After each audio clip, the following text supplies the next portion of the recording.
আসসালামু আলাইকুম বন্ধুরা, কি অবস্থা সবার?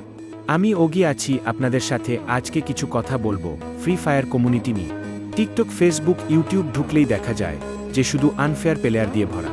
কমিউনিটির যাতা অবস্থা, ফেয়ার প্লেয়ার এর মূল্য নাই, আর আনফেয়ার প্লেয়ারদের প্রমোট করতে করতে ইউটিউবাররা শেষ হয়ে যাইতাছে, আর আমরা ফেয়ার প্লেয়াররা বইসা বইসা নাটক দেখতাছি। আসলে টেক ডাউন প্যানেল লিখে গেরিনার ওয়েবসাইট আর ইউটিউবারদের চ্যানেল ভরে ফেললে কোনো লাভ হবে না ভাই। আমাদের নিজেদেরকেই কমিউনিটিকে ঠিক করতে হবে। যারা আমাদের কমিউনিটিতে উল্টো পাল্টা কাজ করবে তাদের ছাড়ব না। আনফেয়ার প্লেয়ারকে প্রমোট করা যাবে না। আনফেয়ার প্লেয়ারদের গেমস আইডি অথবা ফেসবুকে, টিকটক, ইউটিউব যাই হোক না কেন বেশি বেশি রিপোর্ট দিতে হবে। সে যেই হোক না কেন, যদি কমিউনিটিকে নষ্ট করে বা এমন কিছু করে যা কমিউনিটির বিরুদ্ধে যায়, তাহলে তার নাম ও তার আইডি এই কমিউনিটি থেকে মুছে ফেলতে হবে। আজকের মতো এই পর্যন্ত।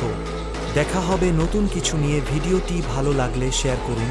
আপনার একটা মতামত ধারা কমিউনিটি পরিবর্তন হয়ে যেতে পারে, এইটাই বাস্তব।